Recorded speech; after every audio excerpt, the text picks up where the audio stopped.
I'm Cynthia James, and this network is about changing lives one woman at a time.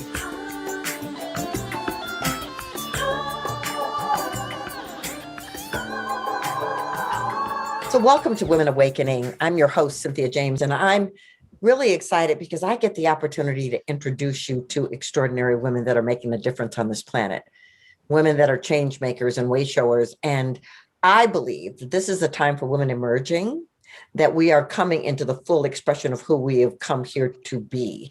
And so how wonderful that I get to invite women to this program and introduce them to you. You can subscribe to us. We're on Spotify and iTunes and iHeart and Amazon, and we're also on YouTube. You can find us in a lot of places. Please come back because the women that I interview inspire me greatly. So my guest today is Merlyna Valentine. She's an international speaker, author, consultant. She has received numerous state, national, international awards and commendations as a Teacher of the Year, Principal of the Year, and was chosen as the University of New Orleans College of Education and Human Development Alumna of the Year. But this is what's interesting that I want you to know. Against overwhelming odds, Miss Valentine overcame a medical tragedy and she thrives in her new life. She's learned some valuable lessons since 2007 when her life, as she knew it, was forever changed. She experienced the closest call to death imaginable. And instead of focusing on what happened and what is missing in her life as a quadruple amputee, she chooses to embrace this vastly different path with a positive attitude. This is what's important, ladies. She accepts no excuses and models this in her daily life. Merlyna, thank you so much for being here. It is my pleasure. I am excited to spend time with you today. Thank you. Well, I love your story. I guess I want to start with your childhood. How did you grow up? I mean, did you come from a family of educators? What inspired you to be an educator? So you're absolutely correct. I grew up in a house filled with the importance of education. My mother, a lifelong educator herself, worked for over 40 years in the field. And my father was an educator for a few years before he transitioned to a manufacturing job. At the time, you couldn't feed your family and do all you needed to do with an educator's salary. So I did grow up around educators, and that love for learning and that quest for learning, along with my just passion for children and the love that I had for children, it led me straight to that path of being an educator. I say it's in my DNA. I think I was born with it. Yeah, awesome. And so you were a teacher. What did you teach? So I taught second grade for nearly 14 years. And then for 3 more years, I had a plethora of tasks that I did, from being a writing extension teacher to a teacher who worked in enrichment and teaching kids how to express themselves through art. So I taught every subject in second grade, and it was absolutely an incredible journey. Well, and second graders are just so open and so wonderful. I just love that. So, and then you decided to become a principal. So yes, I had the encouragement of a close cousin of mine who had taken that leap. And I said, I never wanted to leave the classroom because I absolutely love the little family we created each year and the lives I got to touch, and their families became close to me. And she said, all you're doing is making a transition to be able to have that same impact, but with a broader reach, because now you'll be, able to reach every student in that building. And so I said, that sounds like a great plan. I'd love to touch more lives. And I just decided that's the path I wanted to go on next. Well, what I love about that is clearly you made impact. You're Teacher of the Year, Principal of the Year. I mean, you definitely made impact. So I want to talk about your life today. And I want to talk about the incident that happened. And I happen to know some of your story, but I want you to share it because it was quite startling what happened. Yes, it was. It was 2007, August, and it was the kickoff to a new school year. And I was so excited at Meet the Teacher Night, my favorite night. And I was a school principal then, at 650 students and a pre-K to fifth grade school. And I was ecstatic about the new school year. It was my second full year starting as a principal. And I had a pain in my side. And I said, whoo, that was intense.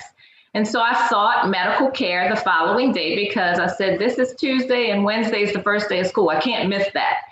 Diagnosed with a kidney stone. Isn't that such a common thing? I wasn't the least bit concerned. I said, tell me what I need to do because I have a school to run. And I was told I'd have treatment on Friday with a specialist coming up with the plan. I didn't make it to Friday. On Tuesday night, it felt like I had the worst case of the flu ever. And so I visited several hospitals in the course of a few days where they could not figure out what was happening. And finally, at the fourth and final hospital, after being ambulanced from hospital to hospital, as things progressed and only got worse, I arrived there 30 minutes from dying. That night, my family was told I had a less than 10% chance of surviving the night. And it was because that kidney stone blocked my kidney and an infection was ravaging through my body. I experienced something called sepsis. And that was the beginning of this transformation that I had to go on. And I survived, obviously. I beat that 10% chance, right? Turned it into 100%. But it was a long and arduous road. I spent weeks in the intensive care unit on a ventilator. I spent months in the hospital and 2 years recovering at home and fighting my way back. Because of the sepsis and some of the treatments used to save my life, blood flow to my extremities was compromised. And that is what ended up in me becoming a quadruple amputee. I lost both of my hands and both of my legs below the knee. And here to me is the best part of this story, that when people counted me out and when this tragedy was supposed to be that defining moment for me where I would decide I'm going to give up and it was just too much, that is when that pain inside of me fueled my purpose. And I said, I have a school to get back to, things I started that I didn't get to finish. And when my district said, we believe in you, and if you're ready to come back, do that. 2 years to the date of that illness, I'm so extra. I didn't just walk back into that building. That would be just so ordinary. I danced my way back in as the building principal, and I have not looked back one day since. That's why I say I thrive in this new life and in this transformation that happened when change chose me. Well, I love that. And I love that. So I just want to dissect this journey just a little bit. Sure. Because when they're telling you and your family that your chances are small, where was your mindset in terms of accessing faith? Because I can tell that you're a faith-filled woman. That is the best perception that you can have about me. I am definitely a faith-filled person. And in those first 3 weeks in the intensive care unit, when my family had to leave because there are very strict visiting hours, most days I was only left there with me and God. And right from the very beginning, as soon as I was brought out of a medically induced coma that they had put me in for 7 days, I remember looking at the clock and hearing doctors say, we're not sure she's going to make it. We're not sure she'll be here in the morning. Should we call in her family? And I remember that night looking at the hour hand moving and thinking each hour means that I'm still here and that tomorrow is a new day and that new day is coming. And I remember God saying, I brought you here and I'm going to be with you the whole time. You're not here alone on this journey. Even though no one's in this room with you, I am here. And from that moment on, I felt a sense of peace about what was going to be the outcome and that I could press on and move forward because I knew that I was going to be okay. And I felt like I was left here to tell this story. And so the miracle that I am is something that I will shout from the mountaintops, that it's only because of my faith that I believe I was able to come out of this in the way that I have. Yeah, it's really interesting because other people that I've interviewed or people I've worked with, they all say the same thing, that they're diving deep into faith and activating something in the universe to support them. What was the moment of shift, the change maker? Absolutely. I agree.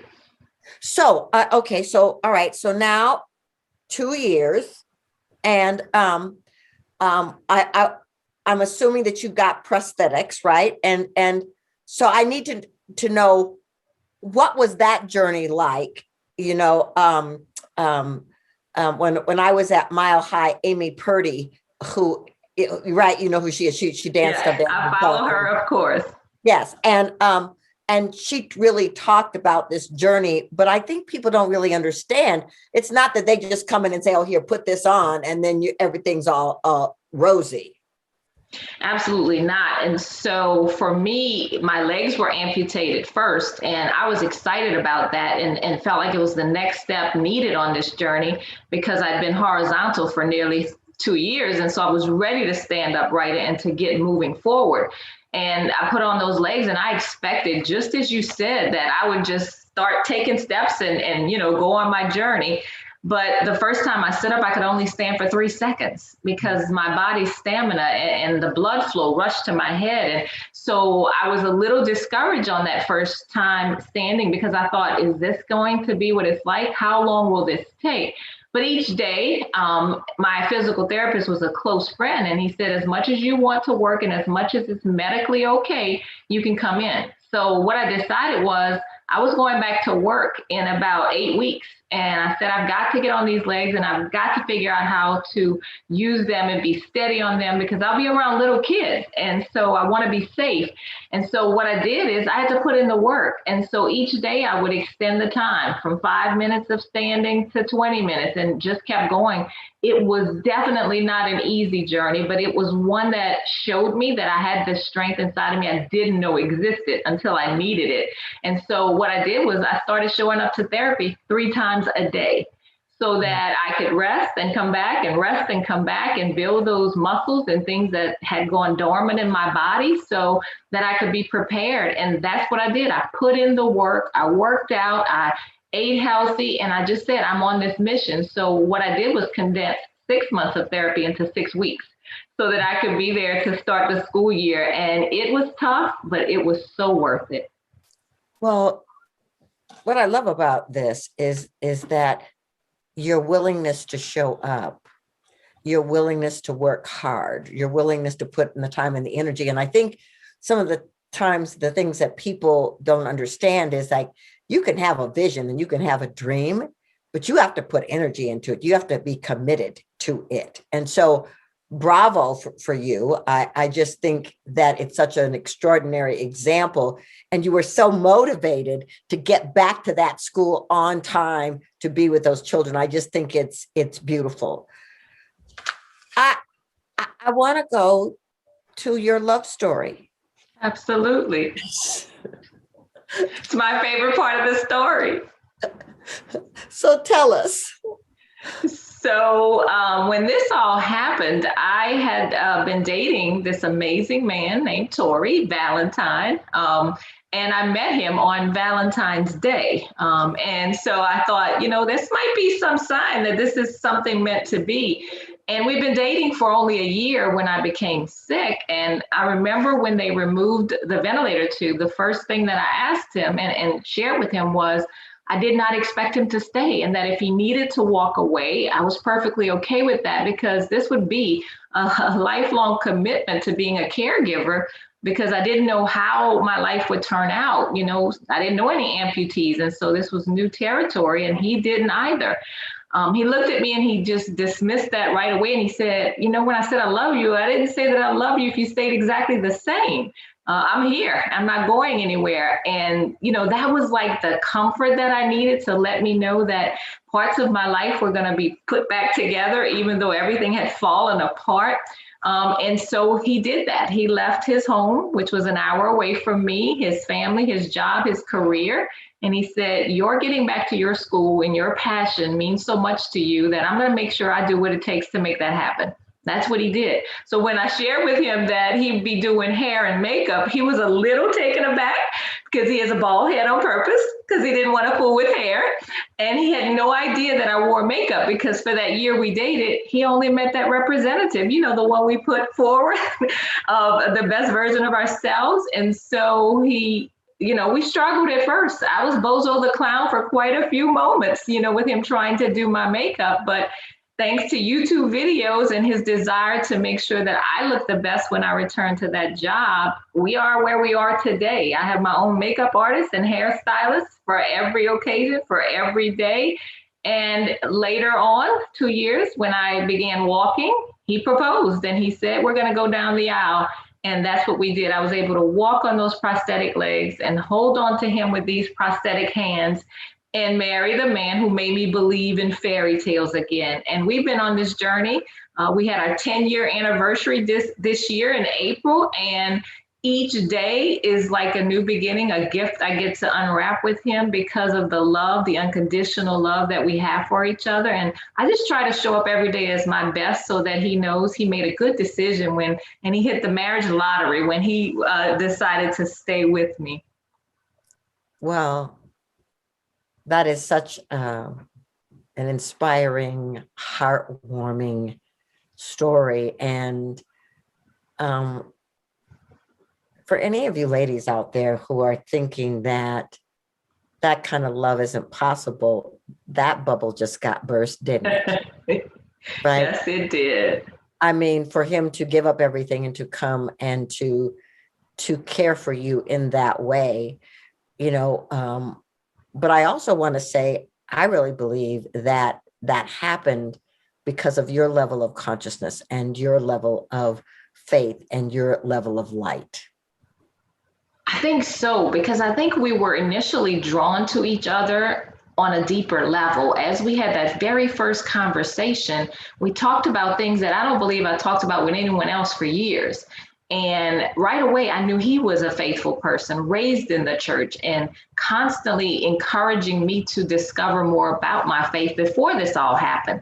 And right now, he is the one that constantly reminds me of things that bring us right back to what is our driving force in our marriage, which is that God is the third person in our marriage. And with that, nothing shall make it fall apart. So I totally agree that we had this connection that I can't explain, but it was felt from the moment I met him.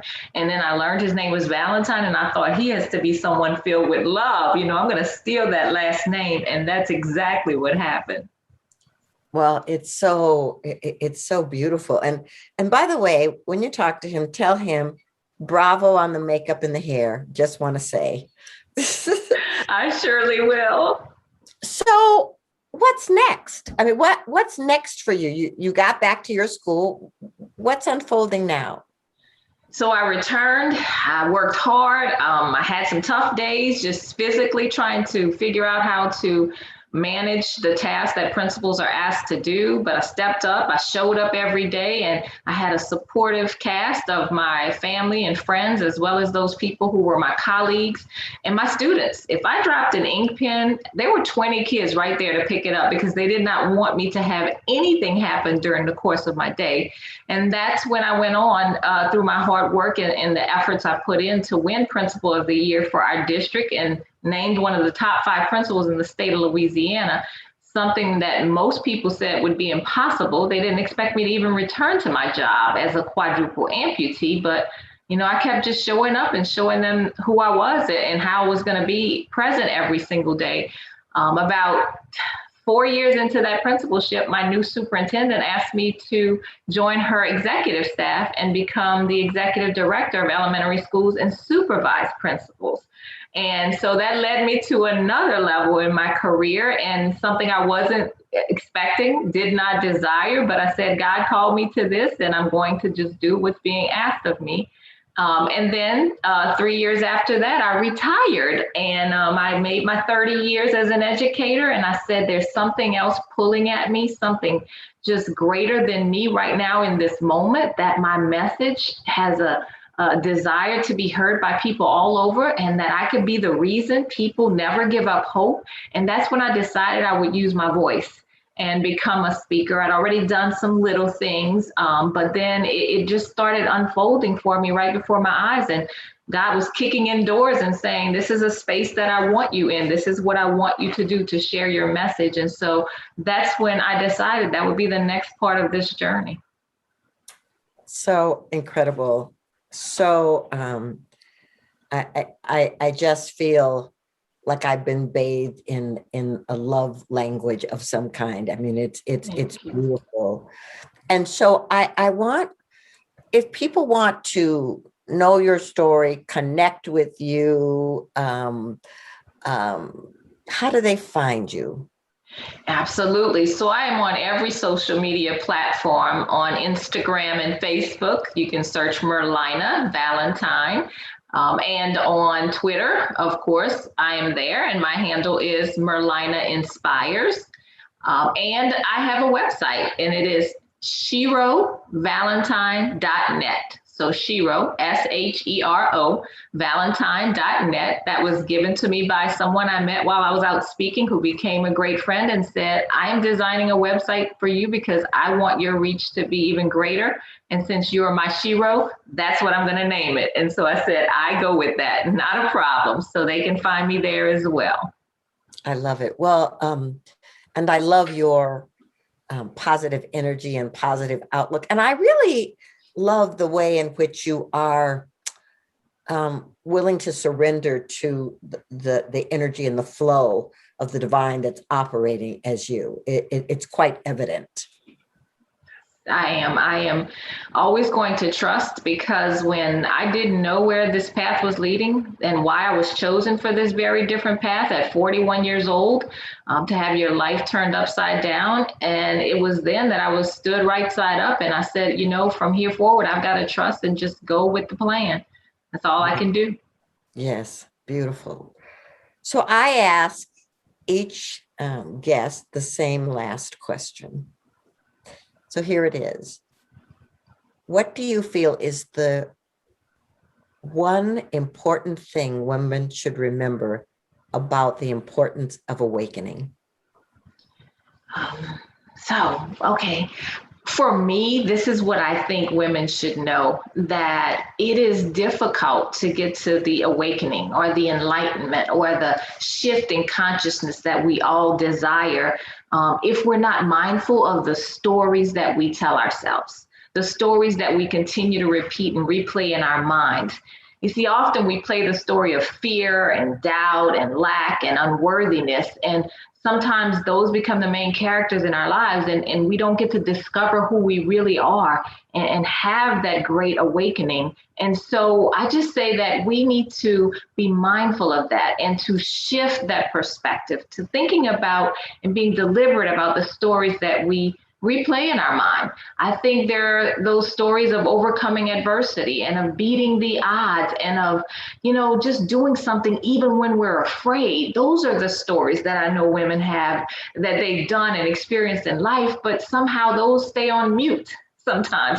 And life tries to convince us that we're not those things, but we really are. We control the narrative in life. You are the author of your own story. So I always say to women, get to know yourself, be more self-aware of who you are, what you desire in this world, and what is it that is calling you? What is your purpose? Because you see, that's when I had my big awakening. Yes, I had that tragic thing happen in my life, and that should have been the moment where things became clear for me. But it's been a journey. To me, it's a process that I had to go through to get to where I am now. And it's because I embraced my purpose in life. And I know that when I'm walking in that purpose, when I'm living in that purpose, that is when I feel the most awakened in this world. So I say be mindful of the stories you tell yourself and to step into your power boldly and just live your life. No excuses. Well, Merlyna, beautiful, powerful words. Ladies, I hope you really took that in. She's a living example of faith in action. Thank you so much for being here. I'm very grateful to walk this path with you. Thank you so much for having me. It's been my honor and privilege to be able to have a conversation with you. Thank you. All right, ladies, I do this every week. I introduce you to another wonderful woman doing something fabulous on this planet. I hope you'll come back each time. I hope you'll subscribe and just remember that you are magnificent, that you are extraordinary, that there's nothing else like you, no one else like you. You're an original imprint. So whatever is happening in your life, whatever has happened to you, that you are guided, supported, loved, and uplifted in every single moment. I'm honored to be with you, and I will see you next week.